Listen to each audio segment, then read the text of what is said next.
ಜೈ ಶ್ರೀರಾಮ್. ನೀವು ನೋಡ್ತಾ ಇದ್ದೀರಾ ಟಿವಿ ವಿಕ್ರಮ. ನಾನು ಸೌಮ್ಯ ಸನಾತನಿ. ನಮ್ಮ ಟಿವಿ ವಿಕ್ರಮದ ಎಲ್ಲ ಕಾರ್ಯಕ್ರಮಗಳ ನೋಟಿಫಿಕೇಶನ್ ನಿಮಗೆ ಸಿಗಬೇಕಂತ ಹೇಳಿದ್ರೆ ನಮ್ಮ ಟಿವಿ ವಿಕ್ರಮ ಚಾನೆಲ್ ಅನ್ನು ಸಬ್ಸ್ಕ್ರೈಬ್ ಮಾಡಿ, ಹಾಗೆ ಬೆಲ್ ಬಟನ್ ಕ್ಲಿಕ್ ಮಾಡೋದನ್ನ ಖಂಡಿತ ಮರಿಬೇಡಿ. ವೀಕ್ಷಕರೇ, ಜಗತ್ತಿನ ಡೆಮೋಗ್ರಫಿ ವೇಗವಾಗಿ ಬದಲಾದಂತೆ ಕಾಣಿಸ್ತಾ ಇದೆ. ಅಮೆರಿಕದ ಅಧ್ಯಕ್ಷರಾಗಿರುವಂತಹ ಡೊನಾಲ್ಡ್ ಟ್ರಂಪ್ ಇನ್ನೇನು ಕೆಲವೇ ದಿನದಲ್ಲಿ ಅಧಿಕಾರವನ್ನು ತೆಕ್ಕೆಗೆ ತೆಗೆದುಕೊಳ್ಳಲಿದ್ದಾರೆ. ಅದಕ್ಕೂ ಮುನ್ನ ಕೆಲವು ದೇಶಗಳನ್ನು ತನ್ನ ಸುಪರ್ದಿಗೆ ತೆಗೆದುಕೊಳ್ಳುವಂಥ ಮಾತನ್ನು ಕೂಡ ಆಡಿದ್ದಾರೆ. ಮೊನ್ನೆ ಪ್ರಪಂಚದ ಅತ್ಯಂತ ದೊಡ್ಡ ದ್ವೀಪ ದೇಶ ಗ್ರೀನ್ಲ್ಯಾಂಡ್ ಅನ್ನು ತಾನು ಖರೀದಿಸುವುದಾಗಿ ಆಫರ್ ಒಂದನ್ನು ಕೊಟ್ಟಿದ್ರು. ನಿನ್ನೆ ದಿನ ಸ್ವಲ್ಪ ಮುಂದಕ್ಕೆ ಹೋಗಿ ತನ್ನ ನೆರೆ ದೇಶ, ಸದ್ಯ ರಾಜಕೀಯವಾಗಿ ಅಸ್ಥಿರವಾಗಿರುವಂಥ ಕೆನಡಾವನ್ನು ತನ್ನ 51ನೇ ರಾಜ್ಯವಾಗಿ ಮಾಡಿಕೊಳ್ಳುವಂಥ ಹೆಬ್ಬಯಕೆಯನ್ನು ಕೆನಡಾದ ಮುಂದೆ ಇಟ್ಟಿದೆ. ಅರೆ, ಇದೇನಿದು? ಡೊನಾಲ್ಡ್ ಟ್ರಂಪ್ ಹೇಳಿ ಕೇಳಿ ರಿಯಲ್ ಎಸ್ಟೇಟ್ ಕುಳ ಬೇರೆ. ಇಲ್ಲಿ ದೇಶಗಳನ್ನೇ ಪರ್ಚೇಸ್ ಮಾಡೋ ಹಂತಕ್ಕೆ ಈ ಟ್ರಂಪ್ ಇಳಿದು ಬಿಟ್ಟಿದ್ದಾರೆ ಅನ್ನೋದು ನಿಮಗೆಲ್ಲ ಆಶ್ಚರ್ಯಕ್ಕೆ ಕಾರಣ ಆಗಬಹುದು. ಆಶ್ಚರ್ಯ ಅನಿಸಿದ್ರು ಕೂಡ ಈ ವಿಷಯ ಮಾತ್ರ ಸತ್ಯ.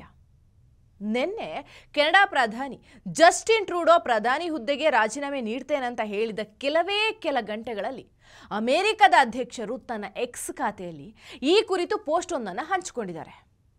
ಅದರ ಪ್ರಕಾರ ಕೆನಡಾ ಅಮೆರಿಕದ ಜೊತೆ ವಿಲೀನ ಆದರೆ ಯಾವುದೇ ಸುಂಕಗಳು ಇರೋದಿಲ್ಲ, ಕೆನಡಾದ ಜನ ಕೂಡ ಅದನ್ನೇ ಬಯಸ್ತಾ ಇದ್ದಾರೆ ಅಂತ ತನ್ನ ಎಕ್ಸ್ ಖಾತೆಯಲ್ಲಿ ಹಂಚಿಕೊಂಡಿದ್ದಾರೆ. ಒಂದು ಸಾರ್ವಭೌಮ ದೇಶವನ್ನು ಹೀಗೆಲ್ಲ ಖರೀದಿ ಮಾಡಲಿಕ್ಕೆ ಸಾಧ್ಯ ಆಗುತ್ತಾ? ಅಮೆರಿಕದ ಅಧ್ಯಕ್ಷರು ಅರುಳು ಮರಳು ಥರ ಹೇಳಿಕೆ ಕೊಡ್ತಾ ಇದ್ದಾರಾ? ಹವಾಯಿ ದ್ವೀಪ, ಅಲಸ್ಕಾ, ಲೂಸಿಯಾನಗಳೆಲ್ಲ ಈ ಹಿಂದೆ ಯಾರ ಕೈಯಲ್ಲಿದ್ದು? ಹೀಗೆ ಭೂಭಾಗಗಳನ್ನು ವಶಕ್ಕೆ ಪಡೆಯುವುದರಿಂದ ಅಮೆರಿಕಕ್ಕೆ ಏನು ಲಾಭ? ಕೆನಡಾದ ಈ ದುಸ್ಥಿತಿಗೆ ಕಾರಣ ಏನು? ಇದನ್ನು ತಿಳ್ಕೊಂಡು ಬರೋಣ. ದೇಶಗಳ ಮಾರಾಟ, ಕೆಲವು ಭೂಭಾಗಗಳನ್ನಷ್ಟೇ ಮಾರಾಟ ಮಾಡುವುದು ಇತ್ಯಾದಿ ಸಂಗತಿಗಳು ಹೊಸ ಸಂಗತಿ ಏನಲ್ಲ. ಈ ಹಿಂದೆ ಕೂಡ ಹಲವು ಬಾರಿ ಇಂತಹ ವಿದ್ಯಮಾನಗಳು ನಡೆದಿದೆ. ಈ ಹಿಂದೆ ಅಮೆರಿಕ ಅಲಸ್ಕಾವನ್ನು ರಷ್ಯಾದಿಂದ ಕೇವಲ $7.2 ಮಿಲಿಯನ್ ಕೊಟ್ಟು ಖರೀದಿ ಮಾಡಿತು. ಐತಿಹಾಸಿಕ ಸೆಷನ್ ಒಪ್ಪಂದದ ಮೂಲಕ ಯುರೋಪಿನ 1/3 ಭಾಗ ಇದ್ದಂಥ ವಿಸ್ತಾರವಾದ ಭೂಪ್ರದೇಶ ಅಮೆರಿಕದ ಪಾಲಾಯಿತು. ಅಂದು ಅಮೆರಿಕ 1 ಎಕರೆ ಭೂಮಿಗೆ ಕೊಟ್ಟದ್ದು ಕೇವಲ $50 ಹಾಗೆ ಅಲಸ್ಕಾವನ್ನು ಅಮೆರಿಕಕ್ಕೆ ಬಿಟ್ಟುಕೊಟ್ಟ ರಷ್ಯಾ ಕೆಲವೇ ದಿನದಲ್ಲಿ ತನ್ನ ತಲೆಯನ್ನು ಚಚ್ಚಿಕೊಳ್ಳುವಂಥ ಪರಿಸ್ಥಿತಿ ಎದುರಾಯಿತು. ಯಾಕಂದರೆ ಅಲಸ್ಕಾದಲ್ಲಿ ವ್ಯಾಪಕ ಚಿನ್ನದ ಗಣಿಗಾರಿಕೆ ನಡೆಸಿದಂಥ ಅಮೆರಿಕ ಜಗತ್ತಿನ ಅತ್ಯಂತ ದೊಡ್ಡ ಶ್ರೀಮಂತ ವ್ಯಕ್ತಿ ರಾಷ್ಟ್ರವಾಗಿ ಬದಲಾಯಿತು. ಹಾಗೆ ಪ್ರತ್ಯೇಕ ಗಣರಾಜ್ಯವಾಗಿದ್ದಂಥ ಹವಾಯಿ ರಾಜ್ಯವನ್ನು ಕೂಡ 1959ರಲ್ಲಿ ಅಮೆರಿಕ ತನ್ನ ತೆಕ್ಕೆಯೊಳಗೆ ಸೇರಿಸ್ಕೊಳ್ತು. ಹಿಂದಿನಿಂದಲೂ ಹವಾಯಿ ದ್ವೀಪಗಳ ಆಂತರಿಕ ವಿಚಾರದಲ್ಲಿ ಪ್ರಭಾವ ಬೀರ್ತಾ ಬಂದಂಥ ಅಮೆರಿಕ ಕೊನೆಗೆ ಹವಾಯಿಯನ್ನು ತನ್ನ 50ನೇ ರಾಜ್ಯವಾಗಿ ಘೋಷಿಸಿತು. ಅಲ್ಲದೆ 1804ರಲ್ಲಿ ಮಿಸಿಸಿಪ್ಪಿ ನದಿಯ ಪಶ್ಚಿಮ ಭಾಗಗಳನ್ನು ಕೂಡ ಫ್ರಾನ್ಸ್ ದೇಶದಿಂದ ಅಮೆರಿಕ ಖರೀದಿಸಿದ ಇತಿಹಾಸ ಇದೆ. ಇವತ್ತಿನ ಲೂಸಿಯಾನ ಅಂತ ಕರೆಯುವಂತಹ ಅಮೆರಿಕದ ಈ ಪ್ರದೇಶವನ್ನು 1 ಚದರ ಮೈಲಿಗೆ $18 ಕೊಟ್ಟು ಒಟ್ಟು 8 ಲಕ್ಷ ಚಿಲ್ಲರೆ ಚದರ ಮೈಲಿ ಪ್ರದೇಶವನ್ನು ಖರೀದಿಸಲಾಗಿತ್ತು. ಇವತ್ತಿನ Texas, new Mexico, Dakota, Louisiana ಮುಂತಾದ ನಗರಗಳು ಈ ಮಿಸಿಸಿಪ್ಪಿ ನದಿಯ ಪಶ್ಚಿಮ ದಂಡೆಯಲ್ಲಿ ಬರುವಂಥ ಪ್ರದೇಶಗಳು. ಹಾಗೆ ಮೊನ್ನೆ ವಿಶ್ವದ ದೊಡ್ಡ ದ್ವೀಪ ಆಗಿರುವಂಥ ಉತ್ತರ ಧ್ರುವ ಮಂಜು ಆವೃತ ದ್ವೀಪ ಗ್ರೀನ್ಲ್ಯಾಂಡನ್ನು ಕೂಡ ಖರೀದಿ ಮಾಡುವಂಥ ಆಫರನ್ನು ಟ್ರಂಪ್ ಇಟ್ಟಿದ್ರು. ಹಾಗೆ ಗ್ರೀನ್ಲ್ಯಾಂಡ್ ಮೇಲೆ ಟ್ರಂಪ್ ಕಣ್ಣು ಹಾಕಿರೋದು ಡೆನ್ಮಾರ್ಕ್ನ ಕಣ್ಣು ಕೆಂಪಗೆ ಆಗೋ ಹಾಗೆ ಮಾಡಿದೆ. ಯಾಕಂದರೆ 19ನೇ ಶತಮಾನದಿಂದಲೂ ಈ ಗ್ರೀನ್ಲ್ಯಾಂಡ್ ಡೆನ್ಮಾರ್ಕ್ ನಿಯಂತ್ರಣಕ್ಕೆ ಒಳಪಟ್ಟಿದೆ. ಹೇಳಿ ಕೇಳಿ ಇಲ್ಲಿ 80% ಮಂಜುಗಡ್ಡೆಯೇ ತುಂಬೋಗಿದೆ. ಆದರೂ ಕೂಡ ಇದರ ಮೇಲೆ ಅಮೆರಿಕದ ಕಣ್ಣು ಹಾಕಿರೋ ಹಿಂದೆ ಮತ್ತೊಂದು ಲೆಕ್ಕಾಚಾರ ಬೇರೆ ಇದೆ. ಈ ದ್ವೀಪದಲ್ಲಿ ಸ್ಮಾರ್ಟ್ಫೋನ್, ಎಲೆಕ್ಟ್ರಾನಿಕ್ ವಾಹನಗಳ ಬಿಡಿಭಾಗದಲ್ಲಿ ಹಾಗೆ ಶಸ್ತ್ರಾಸ್ತ್ರಗಳಲ್ಲಿ ಬಳಸುವಂಥ ಖನಿಜಗಳು ಹೇರಳವಾಗಿ ಸಿಗುತ್ತವೆ. ಸದ್ಯ ಇಡೀ ಜಗತ್ತಿನಲ್ಲಿ ಈ ಖನಿಜಗಳ ಸಾರ್ವಭೌಮತ್ವ ಚೀನಾದ ಕೈಯಲ್ಲಿದೆ.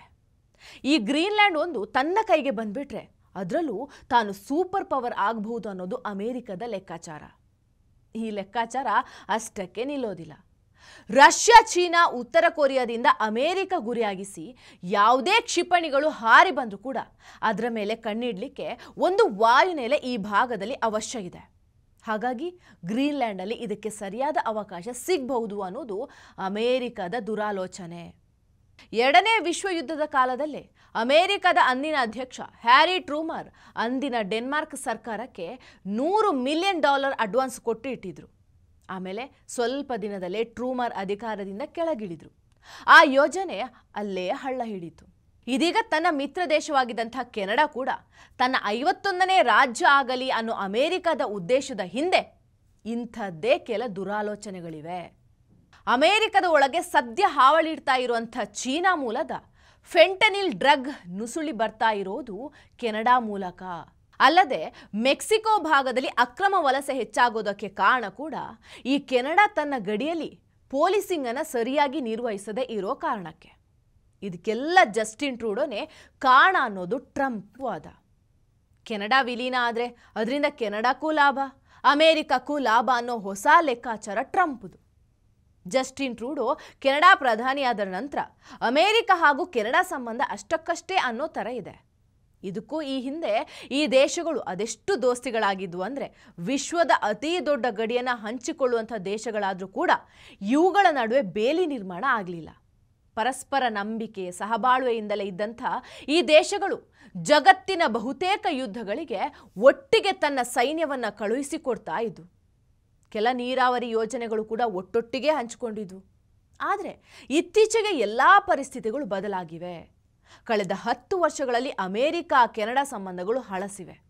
ಅಲ್ಲಿನ ರಾಜಕಾರಣಿಗಳು ಟ್ರಂಪ್ ಮೇಲೆ ವೈಯಕ್ತಿಕ ನಿಂದನೆಗಳಲ್ಲಿ ತೊಡಗಿರುವುದು ಕೂಡ ಎಲಾನ್ ಮಸ್ಕ್ ಹಾಗೂ ಟ್ರಂಪ್ ಅವರನ್ನು ಕೆರಳಿಸಿದೆ. ಇತ್ತೀಚೆಗೆ Elon Musk Trudeau will be gone ಅಂತ ಟ್ವೀಟ್ ಕೂಡ ಮಾಡಿದ್ರು.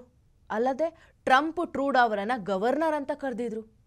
ಅದೇ ಬೆನ್ನಿಗೆ ಟ್ರೂಡೋ ರಾಜೀನಾಮೆ ಕೊಡುವ ಪ್ರಸಂಗ ಕೂಡ ನಡೆದಿರುವುದು ಮುಂದಿನ ದಿನಗಳಲ್ಲಿ ಕೆನಡಾ ಕುರಿತಾದ ಅಮೆರಿಕದ ನಡೆಯನ್ನು ಪ್ರತಿಬಿಂಬಿಸುತ್ತದೆ. ಟಿವಿ ವಿಕ್ರಮ, ದೇಶ ನಿಮ್ಮ ಕೈಯಲ್ಲಿ. ಈ ಕಾರ್ಯಕ್ರಮ ನಿಮಗೆ ಇಷ್ಟ ಆಗಿದ್ದಲ್ಲಿ ಲೈಕ್, ಶೇರ್ ಹಾಗೂ ಕಮೆಂಟ್ ಮಾಡಿ. ಟಿವಿ ವಿಕ್ರಮದ ಕಾರ್ಯಕ್ರಮಗಳನ್ನು ನಿರಂತರವಾಗಿ ವೀಕ್ಷಿಸಲು ಸಬ್ಸ್ಕ್ರೈಬ್ ಮಾಡಿ, ಬೆಲ್ ಐಕನ್ ಒತ್ತಿ.